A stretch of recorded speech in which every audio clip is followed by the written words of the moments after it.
Italy, 1947. 2 years since the war's end. Poverty plagues much of the country, fertile ground for communism, which promises a solution to economic ills and injustice. Life was extremely hard. Besides the political tensions, there was always a sense of having to tighten your belt. We were hungry. We were always hungry.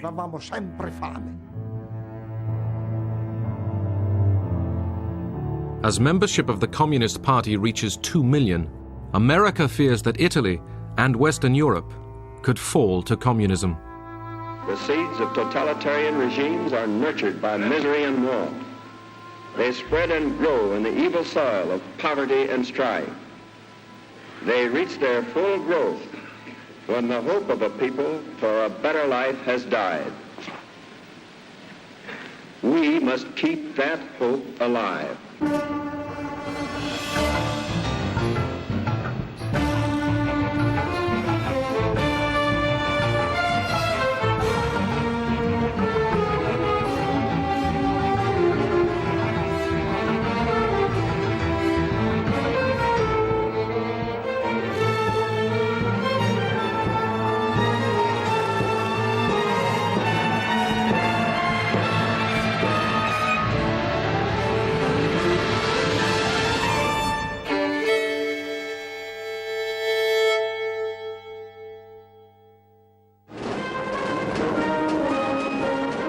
May Day in Moscow, 1947.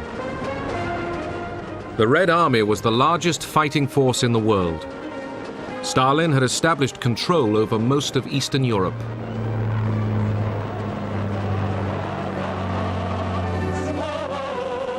The Soviet Union offered an alternative model for society: public ownership and a centrally planned economy, in contrast to the Western belief in a mixed economy and free trade.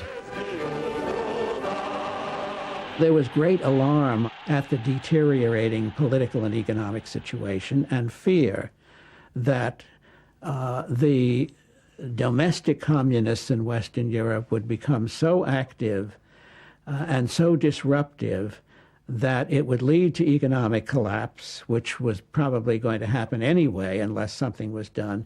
And this would give an opportunity to the Soviets to extend their influence in Western Europe. In February 1947, a financial crisis forced the British government to tell Washington they were ending aid to Greece and Turkey. The administration feared the Eastern Mediterranean might fall to communism.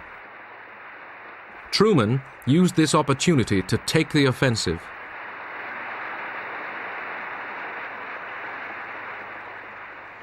The free peoples of the world look to us for support in maintaining their freedoms. If we falter in our leadership, we may endanger the peace of the world, and we shall surely endanger the welfare of this nation. I was there in the balcony listening, and I was struck by the absolute concentrated attention of the Congress. On this occasion, everyone in the hall realized that this was a major historical event. I therefore ask the Congress to provide authority for assistance to Greece and Turkey in the amount of $400 million for the period ending June 30th, 1948. Truman pitched the struggle for the first time as between freedom and tyranny, the West and the communists. Truman had to persuade the often isolationist Congress to act. The anti-communism of the Truman Doctrine did just that. The Truman speech reflected very clearly Truman's own character. He liked to see issues very clearly and to come up with clean-cut answers. After 5.5 years of a war to defeat fascism, Europe was bankrupt. Industry lay in ruins. Homes were in rubble. People struggled to survive.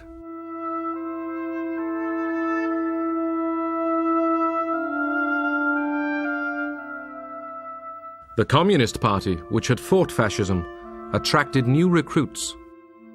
The appeal of communism to young people and to students was that of a hope that it was possible to create a classless society.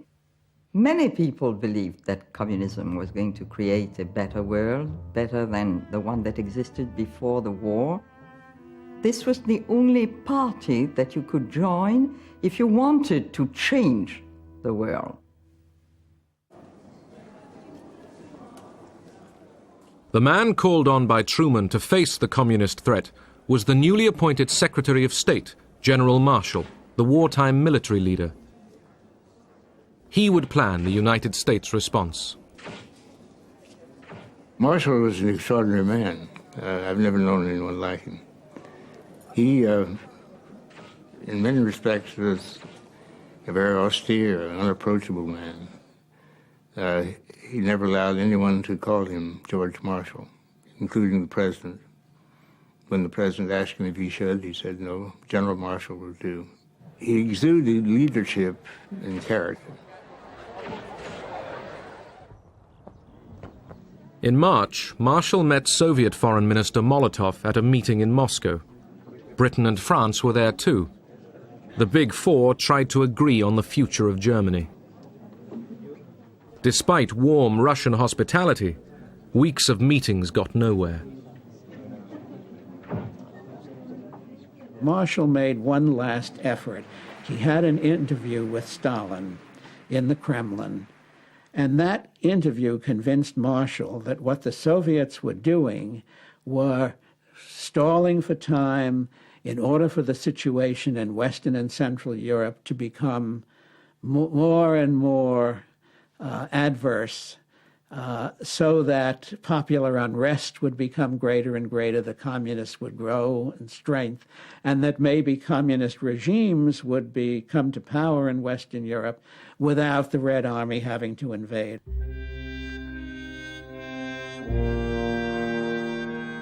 At the heart of Europe's problems lay the question of a defeated Germany. Stalin wanted to keep Germany on its knees, concerned that otherwise it would rise up one day and threaten the Soviet Union again. The Americans believed that Germany must get back on its feet before there could be a full European recovery. Marshall was now convinced of the need to act quickly. On his return from Moscow, he instructed the State Department to begin preparing ideas for a European rescue plan. Billions of dollars would be needed. Would Congress approve this enormous cost? The whole situation is critical in the extreme. We happen to be, very fortunately for ourselves, the strongest nation in the world today, certainly economically. The urgency was such that Marshall rushed forward his plan. There will be requirements in this program. He announced it at an awards ceremony at Harvard University. There were no film cameras present. Marshall proposed aid to Europe on a vast scale and invited the Europeans to respond. Ernest Bevin, the British Foreign Secretary, immediately realized the importance of Marshall's speech. He had always wanted to involve the Americans in European reconstruction.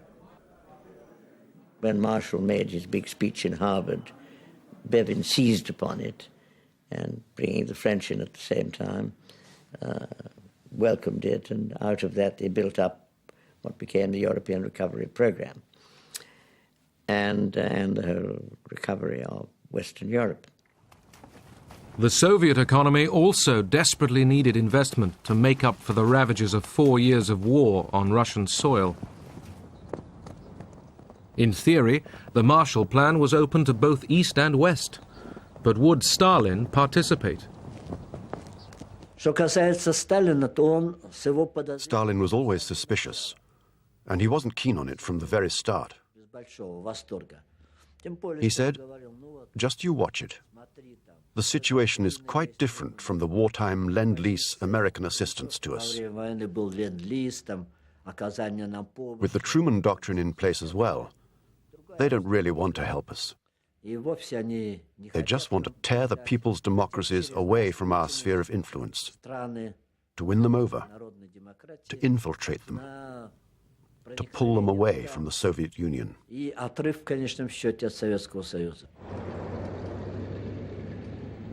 In Paris, a foreign ministers' conference opened to frame the European response to the Marshall Plan. Despite Stalin's caution, Molotov and a large Soviet delegation turned up at the conference table. Molotov listened to all the reports and proposals, although he felt it was clearly not that straightforward, that the aid would be tied up with certain conditions. Throughout the Cold War, spies were used by both sides. At this critical point, spies in London were passing their Soviet controllers document after document. Dozens. I mean, all the diplomatic going in and out from the Foreign Office, we had access to everything. After 6 days of meetings in Paris, Soviet intelligence gave Stalin new information about the Marshall Plan. Our intelligence service knew everything. We've read all the documents which were produced by United States, by the government of the United States, which was sent to almost all European countries, including the government of the Soviet Union, but and other documents which were not sent to the Soviet Union. This information confirmed that America didn't really want us to participate in it. They just made this demonstrative gesture in order not to scare away those already dealing with them. Stalin abruptly told Molotov to pull out of the negotiations. As Molotov left the Paris meeting, he accused the West of dividing Europe into two hostile camps. There never was any thought that the Soviets would actually join the Marshall Plan, but it was a desirable step to persuade the world that we really were being altruistic here. This was not basically an anti-communist, anti-Soviet measure, and should, by some miracle, the Soviets themselves join, or some of their satellite countries, we would have welcomed them in it. But we didn't think that was a realistic possibility. In Prague, the Czechoslovaks discussed whether to join the Marshall Plan. In the democratically elected government, a third of the ministers were communists. The reactions were absolutely positive. Even the communist ministers in the government, in the Czechoslovak government, agreed with our participation in Paris. That means to attend the conference to prepare the Marshall Plan. The decision of the Czechoslovak government was absolutely unanimous. Stalin summoned the Czech Prime Minister, Klement Gottwald, to Moscow. With him came the Foreign Minister, Jan Masaryk. They arrived on the afternoon of July 9th and waited. It was about 11 o'clock in the evening, that means before midnight.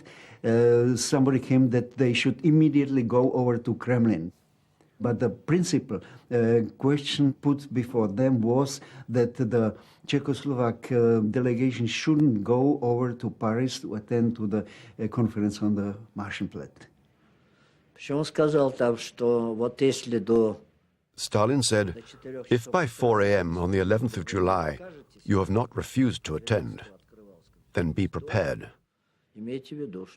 This will have serious consequences on our relations with you. Stalin was quite clear, quite rough, and he gave the ultimatum of 4 hours to our delegation to say their decision. Finally, the same government which accepted unanimously the presence in Paris rejected it. As far as the Marshall Plan is concerned, there was no normal discussion. There was practically only a quite clear order. You have to do it, and if you do not do it, so you are not our friends. You are betraying the Union, Soviet Union, and so on and so on. So this was quite clear. When the Czech delegation left Moscow, Gottwald read a prepared statement. He couldn't hide his discomfort. Народы станут еще крепче.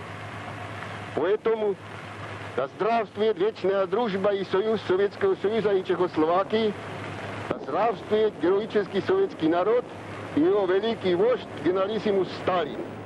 Jan Masaryk was shattered by the experience. When he came out from the plane, he said quite clearly, I was going to Moscow as a minister of a free state, and I am returning as Stalin's slave. In September 1947, 16 European nations signed up for the Marshall Plan and requested $20 billion of aid. The Western alliance began to take shape. The battle lines of the Cold War were being drawn. The primary purpose was compassionate, goodwill, the notion that our former allies needed to have the help of the United States. План Маршалла Советским Союзом расценивался. The policy of the Marshall Plan was seen in the Soviet Union as the Americans wanting to impose their influence over the countries to which they gave Marshall aid. The Soviet Union could not accept that, believing it to be an aggressive act on behalf of the Americans. That is why the Marshall Plan was never accepted in our country. That September 1947, Stalin revived the pre-war Communist International as the Cominform. Through it, Stalin planned to control the countries of the Eastern Bloc. He also instructed communist parties in the West to take the initiative in seizing power. In American propaganda, the Cominform was represented as a sinister, shadowy conspiracy of evil. But its economic associate, Comecon, offered Russian aid to Eastern Bloc countries, sending grain to Czechoslovakia after a bad harvest.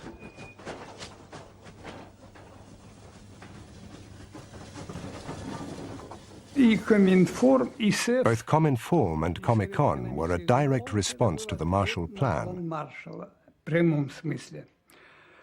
On the one hand, the Cominform would follow the political, ideological line the Soviet Union wanted to adopt in the socialist countries. On the other hand, the aim of Comecon was to provide economic assistance in order to prevent these countries from being torn from our sphere of influence.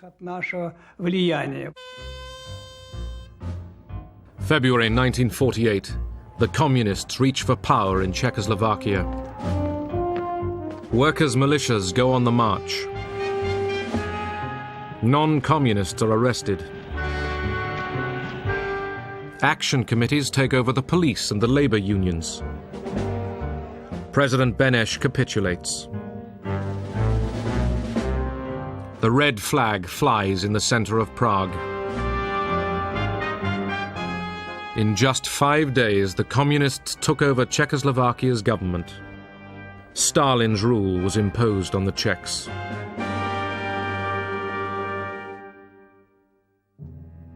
Two weeks later, Jan Masaryk fell to his death from the window of his apartment in Prague. The argument still rages. Did he despair and jump, or was he pushed?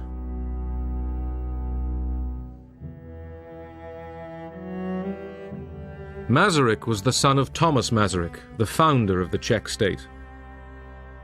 His funeral symbolized the end of a free Czechoslovakia. After the death of the minister, and there were really tens of thousands of people who were coming to say farewell to the minister, the last farewell. They were crying and flowers and so on and so on. But the general persuasion was that there was really the end. We felt it like that, unfortunately. The communist takeover in Prague shocked Washington. There, the case for martial aid was still being argued before a partly isolationist Congress. The Soviet Union and its agents have destroyed the independence and democratic character of a whole series of nations in Eastern and Central Europe. It is this ruthless course of action and the clear design to extend it to the remaining free nations of Europe that have brought about the critical situation in Europe today. It was touch and go when both houses of Congress were finally considering the legislation. Then the Czech coup occurred, and that was the final straw, because even the isolationists, or most of them, could see that the Russians were advancing westward with the takeover in Czechoslovakia and so on. So it helped very importantly to pass the legislation. On April 3, 1948, Congress approved $5 billion of martial aid. The Marshall Plan was born from the need to feed the hungry and to prevent communism spreading over Europe.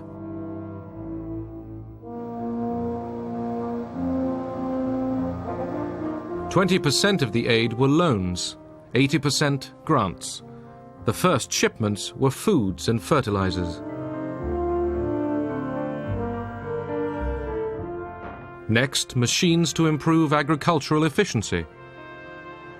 In the 4 years of the plan, the Marshall Agency spent $13.5 billion in 16 countries. Fewer people spent more money in that agency than ever before or since in the United States government. It was an extraordinary performance. Europe's purchase of American goods and machinery redirected many Marshall Aid dollars back into American industry, fueling a post-war boom. Most people I knew felt that the generosity of Americans was a self-serving one, in the sense that they thought of Europe as an outlet for their goods, as a market to export stuff, and we thought that we could see that in the types of things that they wanted us to buy with the money that they lent us. One of the countries most in need of help was Greece, devastated by the Nazi occupation and years of civil war. In the north, government troops still hunted out communist guerrillas. Greece, of course, emerged from the war in a terrible state. Probably 2,000 of the nation's villages had been razed and burnt to the ground by the reprisal raids of the Nazis. The consequence of the Civil War was to add to that terribly shredded kind of social fabric. During the 4 years of the Marshall Plan, Greece received nearly $700 million of economic assistance. Young Americans were thrust into positions of heavy responsibility. I was the youngest member of the Marshall Plan mission in Greece. I arrived there at the age of 23, and to my astonishment, a year later, at age 24, there I was in charge of the Greek import program. The range of projects which we engaged in were all over the map and all over every single sector of the economy.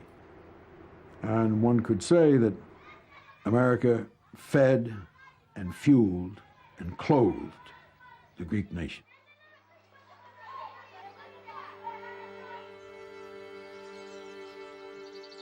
In the hill villages of northern Greece emerging from civil war, the Marshall planners came up with a scheme to meet a local need.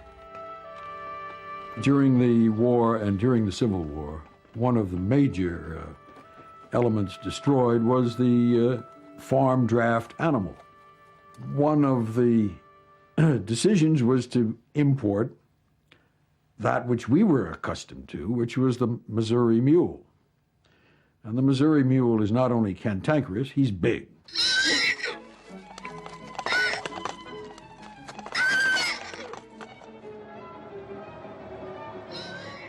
American mules arrived in Greece after a long sea voyage.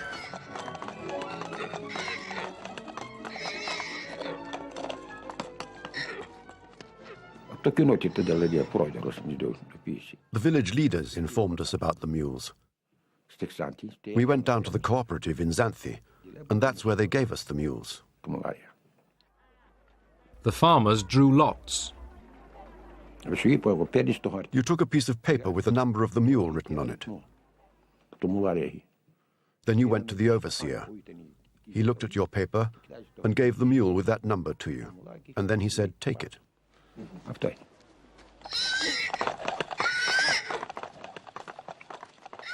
The only problem was that the American mules were very much larger than the animals local farmers were used to. The mules were very good. They were a bit wild, but slowly we got them under control. They were fat and big, and we began to use the mules to plough.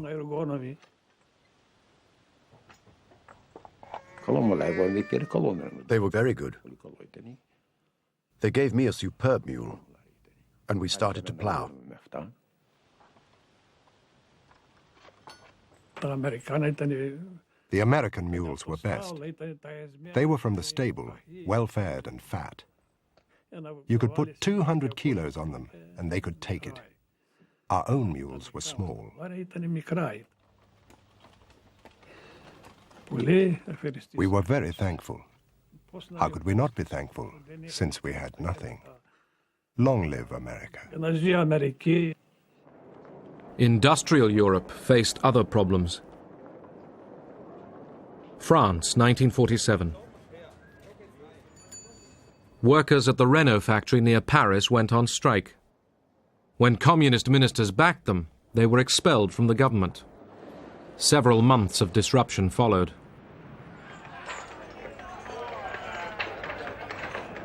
Strikes spread.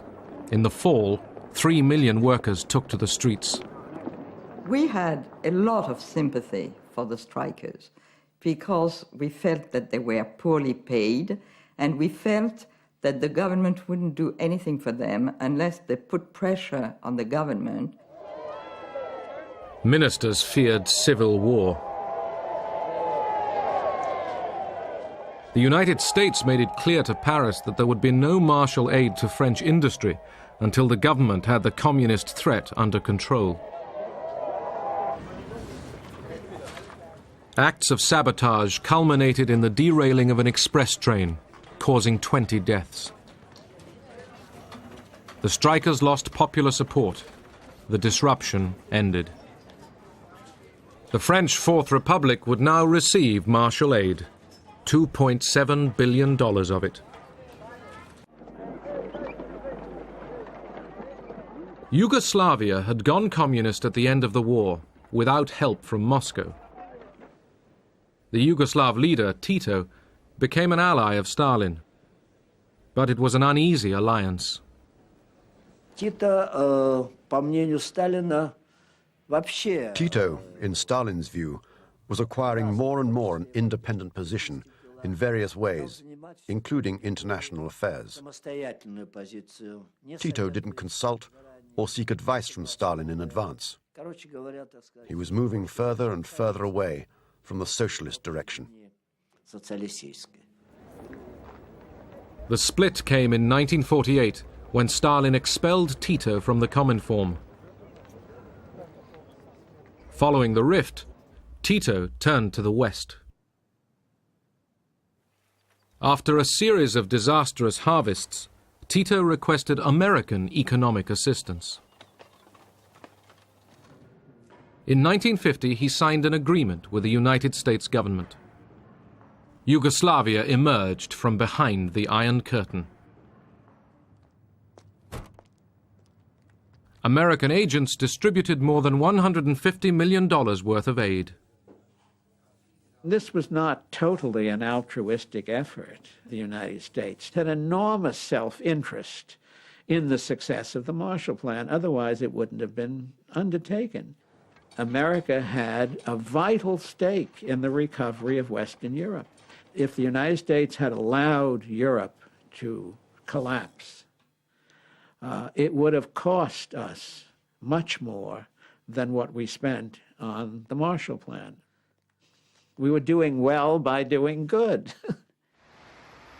But as well as doing good, Washington was preparing other tactics. In Italy, by 1948, the Communist Party, led by Togliatti, dominated the left-wing Popular Front. The Christian Democrats, led by De Gasperi, ran the government. In April, the first general election since the war raised expectations of a communist victory through the ballot box.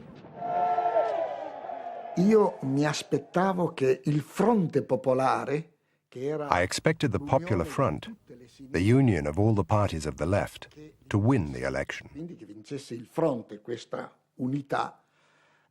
This union of the left had to get together to counterbalance the Christian Democrats and the forces of the right.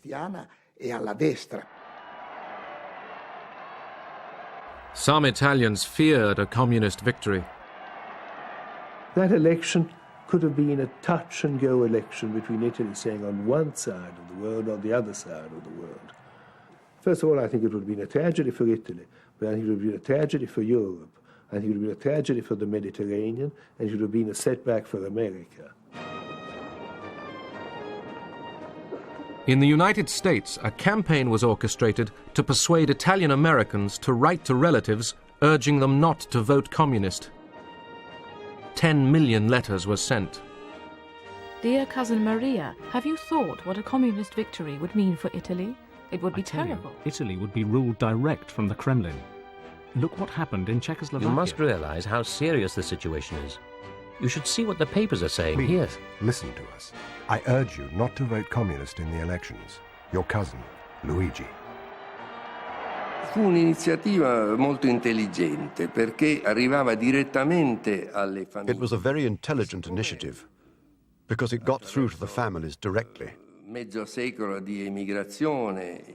After half a century of emigration, there were hundreds of thousands of Italian families in America. So, to receive a letter of encouragement from them, a letter stating that they shouldn't vote for the Communist Party, well, that was very influential. Letter writing was not enough. The newly created CIA decided to take the offensive. What the CIA needed was authority to develop a program of covert action. General Marshall knew that the situation in Italy was critical. The largest communist party in the world outside of the Soviet Empire.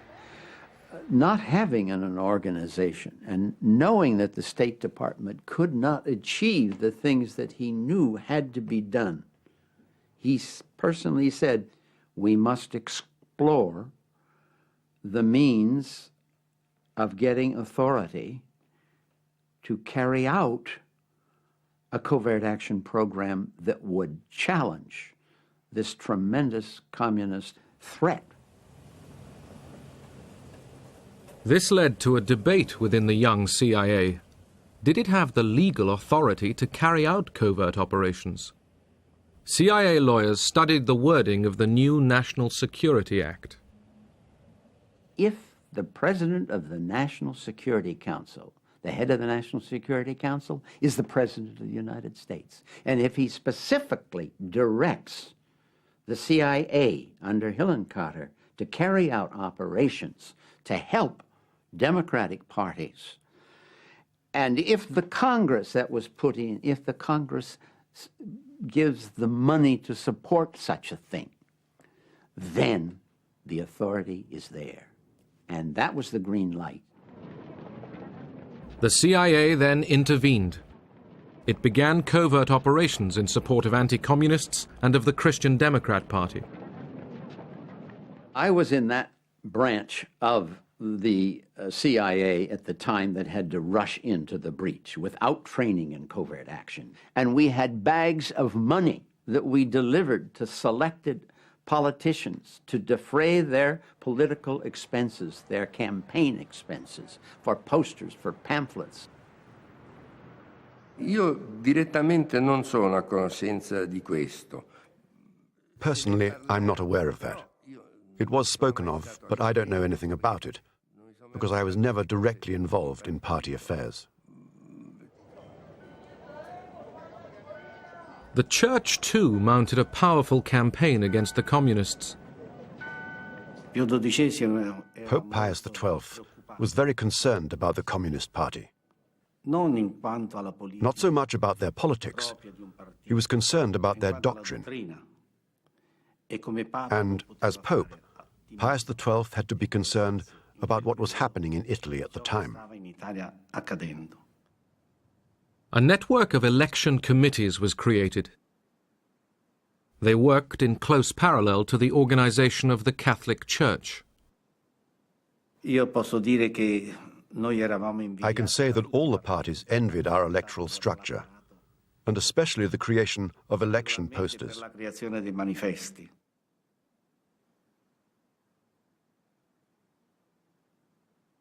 In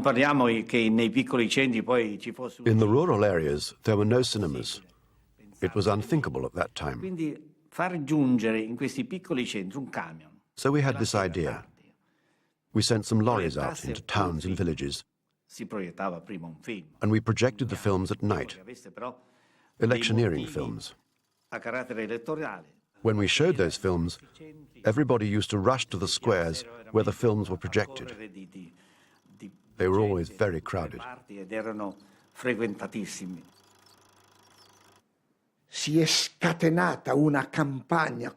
They unleashed this tremendous campaign against the left, against the communists, against the socialists, and they told the most terrible lies about them.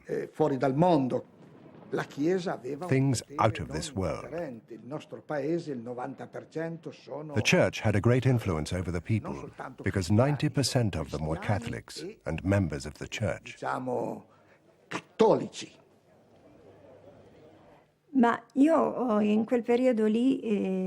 that particular time, I was a practicing Catholic. I was extremely rigorous about attending Mass. I never missed it.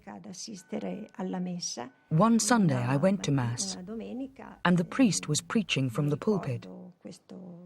And he said one sentence which struck me very deeply at the time. I still remember it. He said that the war against the communists was a holy war.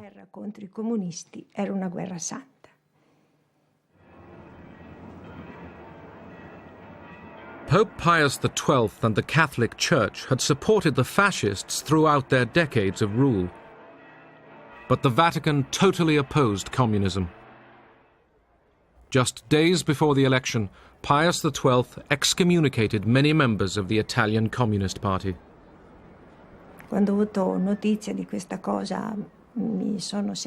When I heard about it, I was terribly upset.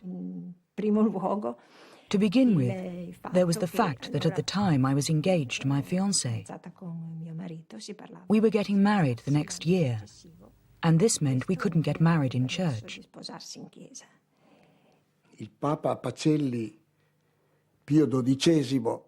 Pope Pius XII excommunicated us. communists and the friends of communists. Not being able to marry in church meant I couldn't wear a white dress and have all the flowers, have the music playing. My uncle, who had been like a father to me when I was a child, couldn't even take me to the altar. Not to mention that as a Catholic, I very much believed that my marriage had to be blessed by the priest, who represented Christ on earth. And this was what I believed in. You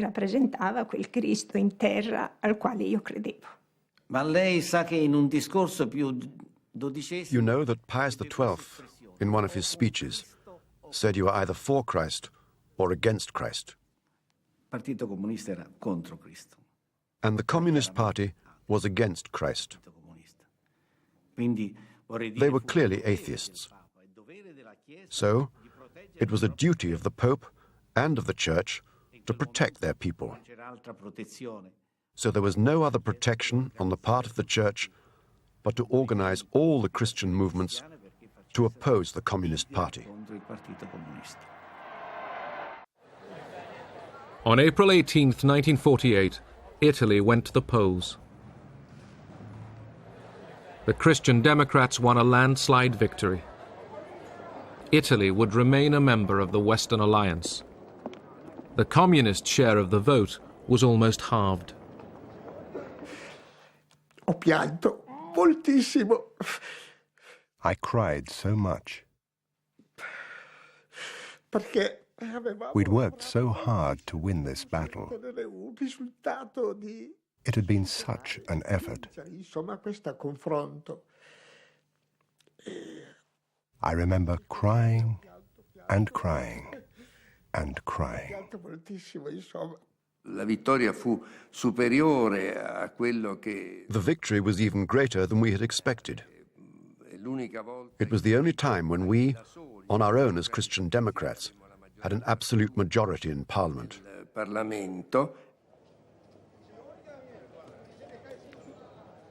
The CIA, too, drew its conclusions from the election victory. Well, it was very gratifying. We didn't know at that time that we had carried out the first political action, covert political action program in the history of American intelligence that would be followed by many, many, many more. Now that Italy had elected to stay in the Western Bloc, the United States released a flood of Marshall aid. In Turin, the Fiat Motor Company received giant new assembly line machines from Detroit and Pittsburgh. Fiat was re-equipped with some of the most sophisticated machinery in Europe.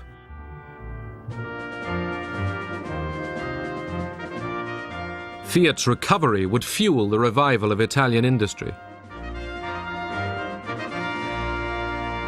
In Europe and in Italy especially, we thought of America as all-powerful. They had 50% of the world GNP, they had all the modern technology, they'd beaten the Nazi system. And I don't say that you didn't expect it, but we were pleasantly surprised to see the generosity of their foreign policy. And the generosity of their foreign policy at that moment was expressed through the Marshall Plan. The Marshall Plan also demonstrated the United States' desire to secure Europe's future. The message was, modernize your economies, and you too can be like us. The Americans were trying to impose American ideas, American organization into Europe. There was a feeling that if the European economies were to be rebuilt, if Europe was to be competitive in the world economy again, it would have to imitate American production methods, American management methods, and so on. And many European businessmen were eager to do this. In those years, I mean, the immediate post-war years, the whole of Europe was in a recession. So first of all, it helped us step out of a recession. It gave us a certain amount of speed to the economy. But that was the first step. The second real step that was it approached this European community on the whole. It brought us towards NATO, and it brought the European countries closer to each other and to the United States. The Marshall Plan set out to build a European consumer society. The United States wanted a free enterprise Western bloc, peaceful, united, and tied to American trade and capital. The Soviet Union was forced to build its own rival bloc. The people of the socialist countries would eye the West for 40 years and wonder.